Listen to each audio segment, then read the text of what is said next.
Hello guys, this is R K Gupta. आज हम लोग इस वीडियो में इलेक्ट्रोस्टैटिक का एक बहुत इंपॉर्टेंट टॉपिक क्या करेंगे, डिस्कस करेंगे। वह टॉपिक है कूलॉम्स लॉ। तो हमको पता है कि जो लाइक चार्जेज होते हैं वह एक दूसरे को क्या करते हैं, रिपल करते हैं। इसके अपोजिट जो अनलाइक चार्जेज होते हैं वो एक दूसरे को क्या करते हैं, अट्रैक्ट करते हैं। जैसे पॉजिटिव पॉजिटिव चार्ज को रिपल करेगा, निगेटिव निगेटिव चार्ज को रिपल करेगा। इसके अपोजिट पॉजिटिव और निगेटिव है तो एक दूसरे को क्या करेंगे, अट्रैक्ट करेंगे। तो इनके बीच जो रिपल्सन फोर्स या अट्रैक्शन फोर्स है, व्हाट इज देयर मैग्नीट्यूड, उनका मैग्नीट्यूड क्या होगा, और व्हाट इज देयर डायरेक्शन, उनका डायरेक्शन क्या होगा। इसको कैलकुलेट करने के लिए, मेजर करने के लिए चार्ल्स ऑगस्टिन द कुलाम ने एक एक्सपेरिमेंट परफॉर्म किया। उन्होंने टॉर्सन बैलेंस का यूज करते हुए एक्सपेरिमेंट परफॉर्म किया और एक्सपेरिमेंट के बेस पर उन्होंने एक लॉ प्रोपाउंड किया, that is called Coulomb's law. Electrostatic का बहुत इंपॉर्टेंट लॉ है कुलाम्स लॉ। तो इलेक्ट्रोस्टैटिक में ये ध्यान देना है कि यहाँ पर लेट ए एंड बी, यहाँ पर हमारे पास ए और बी कोई 2 पॉइंट चार्जेज हैं। इस पर मैग्नीट्यूड Q1 है और B पर मैग्नीट्यूड Q2 है। अब क्वेश्चन अराइज, यहाँ पर क्वेश्चन आ रहा है कि ये पॉइंट चार्ज क्या होते हैं। तो ऐसे चार्जेज जिनके बीच की सेपरेशन मोर देन है, उनके बीच की जो डिस्टेंस है बहुत ज़्यादा हो और उनके कंपेयर में इनकी जो साइज है वह निग्लिजिबल हो, तो ऐसे चार्जेज को हम क्या कहेंगे, पॉइंट चार्ज कहेंगे। कूलॉम्स लॉ किसके लिए फॉलो हो रहा है, ओबे होगा, ये पॉइंट चार्ज होंगे और दोनों चार्ज क्या होंगे, रेस्ट में होंगे। They are lie at the rest, वो क्या होंगे, रेस्ट में होंगे। तो इनके बीच जो अट्रैक्शन फोर्स या रिपल्सन फोर्स होगा, that is denoted by F. F is directly proportional to the product of their charges. यह क्या होगा, जो अट्रैक्शन या रिपल्सन फोर्स होगा, इसका जो मैग्नीट्यूड होगा, दोनों चार्जेज पर जितना ज्यादा क्या होगा, मैग्नीट्यूड होगा, उन दोनों का क्या करेंगे, प्रोडक्ट करेंगे, तो इनके प्रोडक्ट के डायरेक्टली प्रोपोर्शनल होगा। मींस जैसे जैसे इनका मैग्नीट्यूड इंक्रीज होता जाएगा तो इनके बीच जो लगने वाला अट्रैक्शन या रिपल्सन फोर्स है उसकी वैल्यू क्या होगी, इंक्रीज होगी। This is the first one. Second one is called if the separation between these 2 point charges, यहाँ पर दोनों पॉइंट चार्ज हैं और इनके बीच की यदि हम सेपरेशन को क्या कंसीडर करते हैं, स्मॉल आर है, तो F is inversely proportional to square of their distance है। अब इनके बीच की यदि सेपरेशन को हम क्या करते जाते हैं, इंक्रीज करते हैं, तो यहाँ पर जो क्या होगा, मैग्नीट्यूड होगा, that is the inversely proportional to square of their distance. ये इसलिए इस लॉ को हम क्या कहते हैं, इनवर्स स्क्वायर लॉ कहते हैं। तो फर्स्ट लॉ और सेकंड लॉ को दोनों को कंबाइंड करके हम किस प्रकार इसको डिफाइन करते हैं कि there is force of attraction or repulsion is directly proportional to the product of their charges and inversely proportional to the square of their distance. This is the Coulomb's law. Now we combine these two relations and find here F is directly proportional to Q1 Q2 divided by R square. Now we remove this proportionality symbol. जब हम इस proportionality symbol को क्या करते हैं, remove करते हैं, तो we get a proportionality constant. Here small k is called proportionality constant Q1 Q2 divided by R square. यहाँ जो ये k है, इस k को हम क्या कहेंगे, proportionality constant कहेंगे। जो k की वैल्यू है वह किस बात पे डिपेंड करेगी, व्हाट इज द यूनिट। एक तो हमको ये फाइंड आउट करना है कि इनकी यूनिट क्या है, Q1 Q2 R स्क्वायर, और F की यूनिट क्या है। पहला यूनिट पे डिपेंड करेगा और दूसरे k की वैल्यू किस बात पे डिपेंड करेगी, what is the medium between A and B। दोनों चार्ज के बीच कौन सा मीडियम है, उस मीडियम पे भी क्या होता है, डिपेंड करता है। नोट डाउन करेंगे। अब फर्स्ट कंडीशन लेते हैं कि ए और बी के बीच जो सेपरेशन है, यहाँ पर कोई भी मीडियम नहीं है, एयर या वैक्यूम है, फर्स्ट कंडीशन। और हम एस आई सिस्टम में, पहला किस सिस्टम की मैं बात कर रहा हूँ, in S I system. S I system में जो स्मॉल के की वैल्यू होगी वह 1/4 पाई एप्सिलॉन नॉट के इक्वल होगी। के की जो वैल्यू होती है वह 1/4 पाई एप्सिलॉन नॉट है। यहाँ जो एप्सिलॉन नॉट है, this is called permittivity of free space. क्या होती है यहाँ, जो एप्सिलॉन नॉट है, this is called permittivity of free space.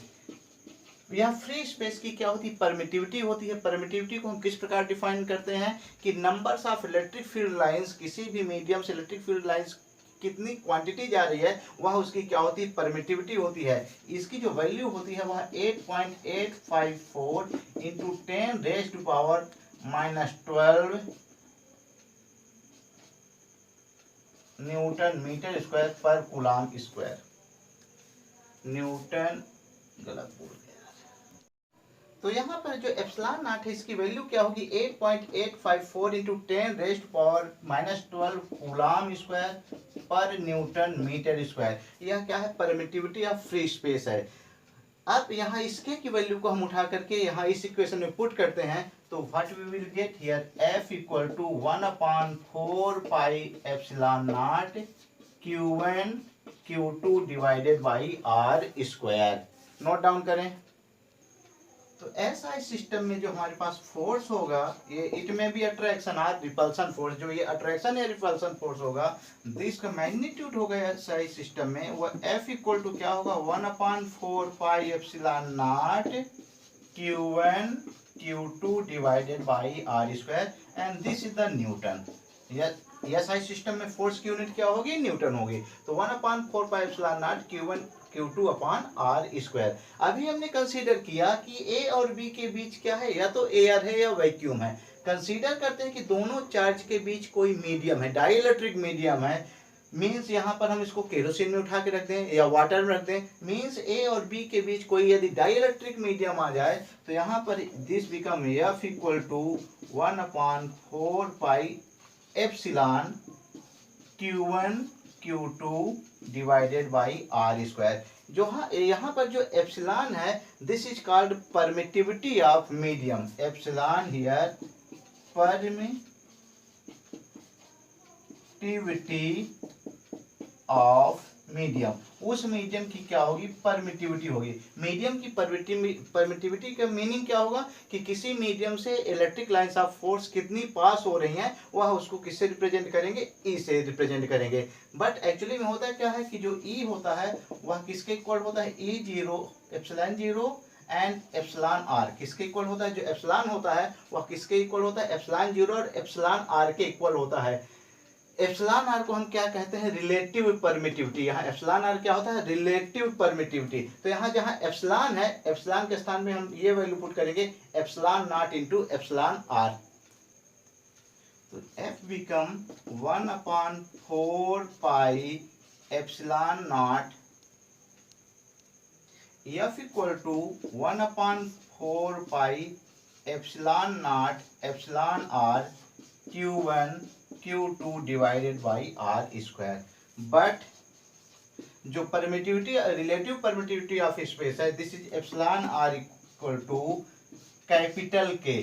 Capital K is called dielectric constant, dielectric constant. यहाँ पर क्या है, कैपिटल के डाई इलेक्ट्रिक कांस्टेंट है। तो वैल्यू पुट करते हैं, F equal to 1/4 pi epsilon not into capital के Q1 Q2 divided by R square. तो यहाँ हम देखेंगे यदि कोई डाइइलेक्ट्रिक मीडियम रख दिया जाता है तो डाइइलेक्ट्रिक मीडियम रखने पर दोनों चार्ज के बीच जो अट्रैक्शन है, रिपल्सन फोर्स होता है, वह क्या होता है, 1/k टाइम्स क्या होता है, रिड्यूस हो जाता है। राइट डाउन करेंगे। अब यहाँ से मैं यूनिट चार्ज को क्या करूँगा, डिफाइन करूँगा। मेरे पास क्या है, जो फोर्स है 1/4 पाई एप्सिलॉन नॉट कैपिटल के Q1 Q2 upon R square है। This is the in SI system. इतने क्या हो जाएगा हमारा, न्यूटन। यह फोर्स ऑफ अट्रैक्शन हो सकता है या फोर्स ऑफ रिपल्सन होगा। अब यहाँ से मैं यूनिट चार्ज को डिफाइन करूंगा। यूनिट चार्ज को डिफाइन करने के लिए हम कंसीडर करते हैं Q1 इक्वल टू Q2। दोनों पे सेम अमाउंट ऑफ चार्ज है, that is taken as Q। दोनों के बीच जो सेपरेशन है पॉइंट चार्ज के बीच, that is taken 1 metre. For air और वैक्यूम कैपिटल के बिकम 1। जो कैपिटल के की वैल्यू होगी क्या होगी, 1 होगी। And here 1/4 pi epsilon naught, इसकी जो वैल्यू होती है 9 इंटू 10⁻⁹ न्यूटन मीटर स्क्वायर पर कूलाम स्क्वायर। या किसकी वैल्यू है, 1/4 पाई एप्सिलॉन नॉट की वैल्यू। F इक्वल टू क्या है, if we take F equal to 9 into 10⁻⁹ newton, इतना न्यूटन लेते हैं। तो इस इक्वेशन से हम देखें, इस सारी वैल्यूज को यहाँ पुट करेंगे तो here we get Q square equal to 1 और Q equal to plus minus 1। एफ की वैल्यू पुट कर रहे हैं 9 इंटू 10⁻⁹ ये वैल्यू पूरे पुट किया तो यहाँ से क्यू स्क्वायर इक्वल टू क्या आया, Q equal to plus minus 1। यहाँ से मैं डिफाइन करूंगा, किसको डिफाइन करूंगा, यहाँ से मैं यूनिट चार्ज को डिफाइन करूंगा। तो यूनिट चार्ज की क्या डेफिनेशन हो सकती है कि unit charge is that charge, क्या होगा, unit charge is that charge which exerted force 9 into 10⁻⁹ Newton to other same charge when kept at a 1 meter apart in air or vacuum। Means क्या होगा, 2 point charge के बीच यदि कितना force exert हो रहा है, 9 इंटू 10⁻⁹ न्यूटन फोर्स एग्जर्ट कर रहा है। तो फर्स्ट जो चार्ज होगा उस पे जो चार्ज की क्वांटिटी होगी और इस क्वांटिटी को हम क्या कहेंगे, कूलाम, 1 कूलाम। तो इस प्रकार के चार्ज को हम क्या कहेंगे, 1। मीन्स हमारे पास क्या है, यहाँ पर 1 कूलाम चार्ज है और ये भी चार्ज कितना, 1 कूलाम चार्ज है। तो दोनों एक दूसरे को कितने फोर्स से रिपल करेंगे, यदि दोनों सिमिलर है तो 9 इंटू 10⁻⁹ न्यूटन फोर्स से वो क्या करेंगे, रिपल करेंगे। और यदि दोनों अनलाइक है तो दोनों इतने फोर्स से क्या करेंगे, एक दूसरे को अट्रैक्ट करेंगे। तो इस फोर्स को, इस चार्ज को हम क्या कहेंगे, 1 कूलाम कहेंगे। तो इस प्रकार हम देखेंगे कि जो एएसआई सिस्टम में होता है, तो एएसआई सिस्टम में जो चार्ज की यूनिट होगी वह क्या होगी, कूलाम होगी। अब यदि हम सीजीएस सिस्टम की मैं बात करूंगा, एफ इक्वल टू स्मॉल के Q1 Q2 divided by R square in CGS system. CGS system में क्या होगा, सीजीएस सिस्टम क्या होता है, centimetre gram second. CGS system में जो के की वैल्यू होती है, स्मॉल के जो प्रोपोर्शनलिटी कांस्टेंट है उसकी वैल्यू क्या होती है, 1 होती है। तो this become F equal to Q1 Q2 divided by R square. और यह किस में होगा, डाइन में हो गया, क्या हो जाएगा, डाइन में। तो यहाँ से यूनिट चार्ज को हम सीजीएस सिस्टम में यूनिट चार्ज को डिफाइन करें तो F equal to 1 dyne, F की वैल्यू क्या लेंगे, 1 dyne, R equal to 1 centimetre and Q1 equal to Q2 equal to Q। तो यहाँ पर जो Q होगा तो that become Q square equal to 1 और Q equal to plus minus 1। तो यहाँ जो यूनिट चार्ज होगा इसे हम क्या कहेंगे, स्टेट कूलाम कहेंगे। तो सीजीएस सिस्टम में जो चार्ज की यूनिट होती है वह क्या होती है, स्टेट कूलाम, और इसे हम ESU भी कहते हैं, इलेक्ट्रोस्टैटिक यूनिट भी कहते हैं। तो स्टेट कूलाम क्या है, इलेक्ट्रोस्टैटिक यूनिट है। यह किसके इक्वल होता है, यदि हम 1 कूलाम की मैं बात करूं, 1 कूलाम को 1C से रिप्रेजेंट करें तो 3 into 10⁹ stat coulomb. This is the relation between coulomb and stat coulomb. दोनों के बीच रिलेशन एग्जाम के पॉइंट ऑफ व्यू इंपॉर्टेंट है, इसको नोट डाउन कर लेंगे। 1 coulomb equal to 3 into 10⁻⁹ stat coulomb. एक और यहीं पर यूनिट होती है EMU, सीजीएस में ही है EMU, इलेक्ट्रोमैग्नेटिक यूनिट, और इसी को हम कहते हैं एब कूलाम। तो यहाँ क्या हो जाएगा, 1 एब कूलाम इक्वल टू 1/10 कूलाम। यह क्या होता है, एब कूलाम, 1 एब कूलाम इक्वल टू 1/10 कूलाम। तो ये इसको हम क्या कहेंगे, स्टेट कूलाम, और ये हमारा क्या हो गया, इलेक्ट्रोमैग्नेटिक यूनिट या एब कूलाम। नोट डाउन करेंगे।